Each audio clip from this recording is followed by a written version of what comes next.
Assalamualaikum warahmatullahi wabarakatuh. Perkenalkan, nama saya Tisa Asnayanti, NIM 2006060, Prodi Ekonomi Pembangunan, Fakultas Ekonomi, Universitas Negeri Padang. Video ini saya buat untuk memenuhi tugas mata kuliah pengantar ekonomi pembangunan yang diampu oleh Bapak Dr. Alphonsa Trianto, SEME. Baiklah, pada video ini saya akan menjelaskan materi mengenai pertama, teori pembangunan Adam Smith, kedua, teori Ricardian. Materi pertama, teori pembangunan Adam Smith.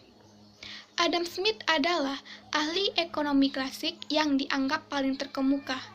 Karyanya yang sangat terkenal adalah buku yang berjudul An Inquiry into the Nature and Cause of the Wealth of Nations. Wealth of Nation menjelaskan mengenai pertama, produksi dan perdagangan adalah kunci pembuka kemakmuran suatu negara. Kedua, kemakmuran suatu negara terjadi jika semua kebutuhan dan fasilitas untuk hidup tersedia dengan harga murah.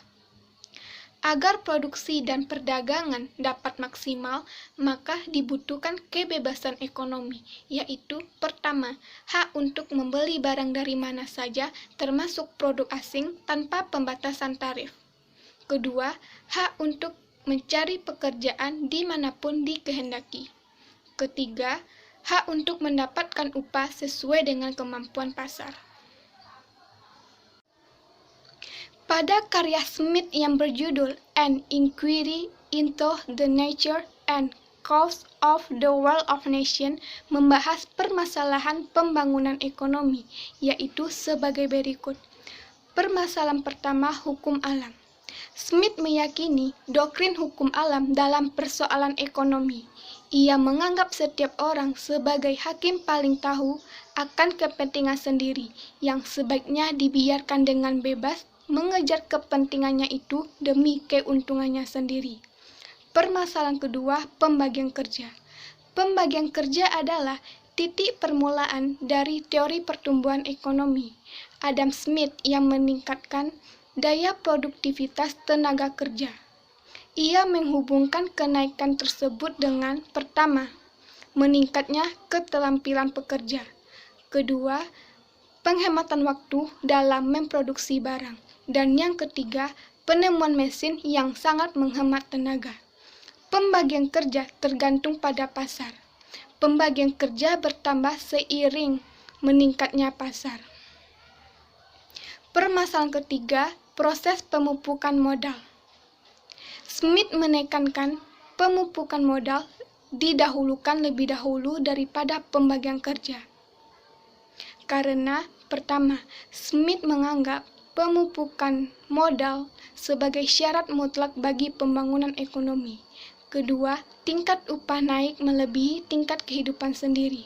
Dan yang ketiga, menanamkan modal sedemikian rupa sehingga memberikan penghasilan paling besar bagi seluruh penduduk agar sanggup menabung sebanyak-banyaknya. Permasalahan keempat, mengapa pemilik modal menanamkan modal? Investasi yang dilakukan pemilik modal dilakukan untuk mengharapkan keuntungan dan harapan masa depan. Keuntungan tersebut tergantung pada iklim investasi pada hari ini dan pada keuntungan nyata. Permasalahan kelima, proses pertumbuhan. Schumpeter menjelaskan pendekatan pertumbuhan ekonomi Adam Smith sebagai berikut. Dengan menganggap benar faktor-faktor kelembagaan, politik, alam, Smith berangkat dari asumsi bahwa suatu kelompok sosial akan mengalami laju pertumbuhan ekonomi yang tercipta karena naiknya jumlah mereka dan melalui tabungan, sehingga mendorong perluasan pasar dan peningkatan pembagian kerja dan produktivitas. Permasalahan keenam, agen pertumbuhan. Menurut Smith, petani, produsen, dan pengusaha adalah agen kemajuan dan pertumbuhan ekonomi yang merupakan suatu perdagangan bebas dan persaingan yang mendorong mereka memperluas pasar yang pada gilirannya memungkinkan pembangunan ekonomi. Penilaian kritis teori Smith. Yang pertama, adanya pembagian masyarakat secara lugas. Teori ini didasarkan pada lingkungan sosial ekonomi yang berlaku di Inggris dan Eropa. Adanya asumsi masyarakat pembagian secara lugas antara golongan kapitalis dan buruh. Padahal seringkali masyarakat kelas menengah yang memiliki peranan yang penting. Kedua, alasan yang tidak adil bagi kegiatan menabung. Menurut Smith, yang dapat menabung adalah para kapitalis, tuan tanah, dan lintah darat. Namun hal ini adalah alasan yang tidak adil, sebab tidak terfikir olehnya bahwa sumber utama tabungannya dalam masyarakat maju adalah para penerima pendapatan, bukan kapitalis. Yang ketiga, asumsi yang tidak realistis tentang persaingan sempurna. Asumsi utama dari teori ini adalah persaingan sempurna, padahal banyak kendala batasan yang dikenakan pada sektor perorangan dan perdagangan bebas. Yang keempat, pengabdian wira swasta. Pada teori ini, Smith mengabaikan peranan pengusaha dalam pembangunan ekonomi. Yang kelima, asumsi yang tidak realistis tentang keadaan stasioner. Hasil akhir dari perekonomian kapitalis adalah keadaan stasioner. Hal ini berarti perubahannya terjadi di sekitar titik keseimbangannya saja. Penerapan teori Adam Smith pada negara terbelakang. Yang pertama, asumsi politik, sosial, dan kelembagaan yang mendasari teori Smith tidak bisa diterapkan pada keadaan yang berlaku di negara terbelakang. Kedua, persaingan itu sedikit demi sedikit diganti oleh monopoli dan memungkinkan ada campur tangan pemerintah. Ketiga, teori tersebut menunjukkan adanya faktor-faktor tertentu yang bermanfaat dalam proses pembangunan negara terbelakang. Yang keempat, Smith memuji peranan tabungan yang dianggap faktor penting dalam pemupukan modal di negara terbelakang. Materi kedua, teori Ricardian. David Ricardo mengungkapkan pandangannya mengenai pembangunan ekonomi dengan cara tidak sistematis pada buku Principles of Political Economic and Taxation. Asumsi teori Ricardo. Teori-teori Ricardian didasarkan pada asumsi bahwa pertama, seluruh tanah digunakan untuk produksi gandum dan angkatan kerja membantu menentukan distribusi industri. Kedua, law diminishing return berlaku bagi tanah. Ketiga, persediaan tanah adalah tetap.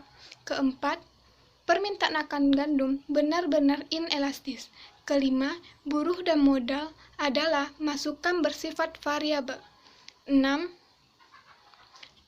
Keadaan pengetahuan teknis adalah tertentu. 7. Seluruh buruh diupah dengan cukup untuk biaya hidup minimal. 8. Harga penawaran buruh adalah tertentu dan tetap. 9. Permintaan akan buruh tergantung pada modal. 10. Terdapat persaingan yang sempurna. 11. Pemumpukan modal dihasilkan dari keuntungan.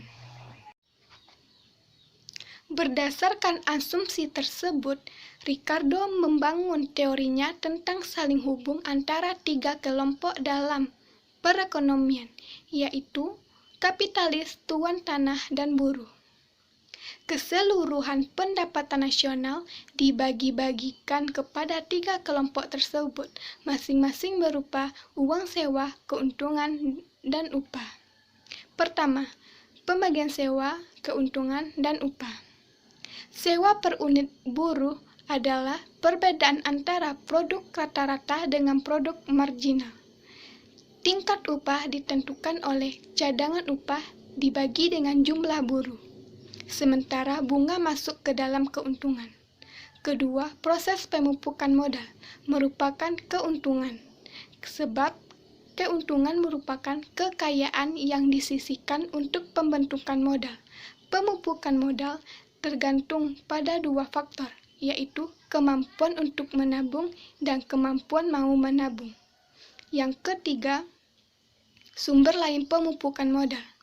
Pembangunan ekonomi tergantung pada perbedaan produksi dan konsumsi. Karena itu, pentingnya peningkatan produksi dan penurunan konsumsi. Sumber lain pemupukan modal yaitu pajak, tabungan, dan perdagangan bebas. Yang keempat, keadaan stasioner.